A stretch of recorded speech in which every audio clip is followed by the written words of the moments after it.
Hi అండి. అందరికీ నమస్కారం. Welcome to my channel. ఈ వీడియోలో ట్రెజరీ శాఖ నుండి పెన్షన్‌దారులకు అంటే విశ్రాంత ఉద్యోగులకి అందినటువంటి తాజా సమాచారం అయితే వీడియోలో తెలుసుకుందాము. వీడియో అయితే ఎక్కడ గాని స్కిప్ చేయకుండా ఎండ్ వరకు చూసేయండి. అప్పుడే ఇన్ఫర్మేషన్ పూర్తిగా అర్థమవుతుంది. అలాగే వీడియో చూస్తున్న ప్రతి ఒక్కరు వీడియోకైతే లైక్ చేయండి ఫ్రెండ్స్. ఈ వీడియోని తోటి పెన్షన్ మిత్రులతో అయితే షేర్ చేయండి. కొత్తగా మన ఛానల్ చూస్తున్న వారు ఇంకా ఎవరైనా సబ్స్క్రైబ్ చేసుకున్నట్లయితే వెంటనే మన ఛానల్ అయితే సబ్స్క్రైబ్ చేసుకోండి. సో దీని ద్వారా నేను చేసే లేటెస్ట్ వీడియోస్ అన్నీ మీ వరకు రీచ్ అవుతాయి. ఇక ఆలస్యం చేయకుండా వివరాల్లోకైతే వెళ్ళిపోదాము. ఫ్రెండ్స్ ఇక విషయానికొచ్చినట్లయితే 2025-2026 ఆర్థిక సంవత్సరానికి సంబంధించి ఆంధ్రప్రదేశ్ రాష్ట్రంలోని పెన్షనర్స్ మరియు ప్రభుత్వ ఉద్యోగులందరూ కూడా గమనించవలసిన కొన్ని కీలకమైన మార్పులు మరియు సూచనలు ట్రెజరీ శాఖ నుండి విడుదల అయ్యాయి. ప్రధానంగా ఆదాయపు పన్ను మరియు లైఫ్ సర్టిఫికేట్‌కు సమర్పణకు సంబంధించిన గందరగోళాన్ని నివారించడానికి అధికారులు స్పష్టమైన ఆదేశాలనైతే జారీ చేశారు. మొదటగా ఆదాయపు పన్ను విషయానికొస్తే ఏపీ ట్రెజరీ మరియు అకౌంట్స్ శాఖ వారు జారీ చేసినటువంటి తాజా ఉత్తర్వుల ప్రకారంగా పెన్షనర్ల ఆదాయపు పన్ను లెక్కించే విధానంలో స్పష్టత అయితే ఇవ్వడం జరిగింది. పెన్షనర్స్ తమకు నచ్చిన పన్ను విధానాన్ని అంటే ఓల్డ్ ట్యాక్స్ రెజియం లేదా న్యూ ట్యాక్స్ రెజియంను ఎంచుకునే వెసులుబాటు ఉంది. ఎవరైతే తమకు పొదుపు పథకాలు, గృహ రుణాలు లేదా ఇతర సెక్షన్ 80సి మినహాయింపులు ఉన్నాయో వారు పాత విధానాన్ని ఎంచుకోవచ్చు. ఎటువంటి సేవింగ్స్ లేని వారు కొత్త విధానంలోకి ఆటోమేటిక్‌గా మారుతారు.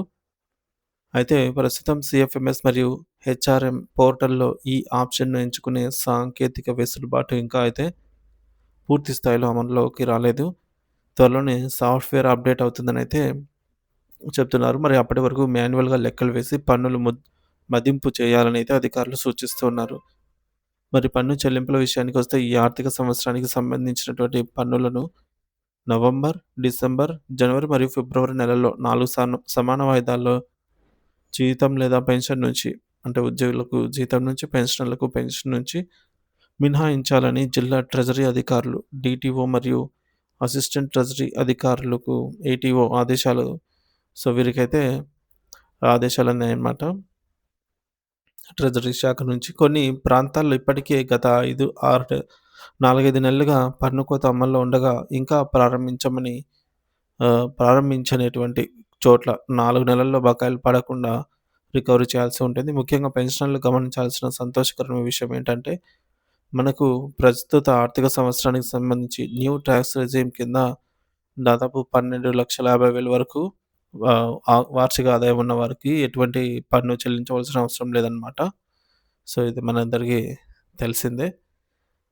సో, ఈ విధంగా మీకు మీ యొక్క పెన్షన్ స్లిప్‌లో ట్యాక్స్ కట్ అయినట్టు కనిపిస్తే వెంటనే మీ యొక్క పరిధిలోని ట్రెజరీ ఆఫీస్‌ను సంప్రదించి సో, ఆహ్, తద్వారా అంటే ఏమైనా మనకు అదనపు ట్యాక్స్ గనుక డిడక్ట్ అయితే దాన్ని సరిచేయమని కోరే అవకాశం ఉంటుంది. ఇక రెండో ముఖ్యమైన విషయం ఏంటంటే లైఫ్ సర్టిఫికేట్ లేదా జీవన ప్రమాణ పత్రం. కేంద్ర ప్రభుత్వ ఉద్యోగులు అలాగే ఈపీఎఫ్ పెన్షనర్స్ మరియు ఎల్ఐసి వారు సాధారణంగా అక్టోబర్, నవంబర్ నెలల్లోనే వారి లైఫ్ సర్టిఫికేట్ అయితే సబ్మిట్ చేస్తూ ఉంటారు. ఇది చూసి రాష్ట్ర ప్రభుత్వ పెన్షనర్స్ కూడా కంగారు పడి అప్పుడే లైఫ్ సర్టిఫికేట్ ఇవ్వాలి అని సందేహిస్తున్నారు. కానీ ఆంధ్రప్రదేశ్ రాష్ట్ర పెన్షనర్లకు లైఫ్ సర్టిఫికేట్ సమర్పించే సమయం కేవలం జనవరి 1 తేదీ నుంచి ఫిబ్రవరి 28 తేదీ వరకు మాత్రమే ఉంటుంది. ఇక జీవన్ ప్రమాణ్ యాప్ సంవత్సరమంతా తెరిచే ఉన్నప్పటికీ, అవైలబుల్ ఉన్నప్పటికీ, ఇప్పుడు మనకు నవంబర్, డిసెంబర్‌లో సమర్పిస్తే అది గనుక సో, అటువంటివి మన రాష్ట్ర ప్రభుత్వ పెన్షనర్స్‌కి వచ్చే ఏడాదికి పరిగణించబడదు. రాష్ట్ర ప్రభుత్వ నిబంధనల ప్రకారంగా జనవరి లేదా ఫిబ్రవరి నెలలో సమర్పిస్తేనే అది చెల్లుబాటు అవుతదనమాట. ఒకవేళ ఎవరైనా జనవరి, ఫిబ్రవరి నెలల్లో ఇవ్వకపోతే మే నెలలో వారి పెన్షన్ నిలిపివేసే ప్రమాదం అయితే ఉంది. కాబట్టి పెన్షనర్స్ అందరూ కూడా జనవరి నుంచి మీ దగ్గరలోని మీ సేవ లేదా నెట్ సెంటర్ లేదా గ్రామ వార్డు సచివాలయం లేదా ఎస్టీఓ కార్యాలయానికి వెళ్లి బయోమెట్రిక్ లేదా ఐరిస్ ద్వారా లైఫ్ సర్టిఫికేట్‌నైతే అందజేయాలనైతే కోరుతూ ఉన్నారు. Thank you for watching this video.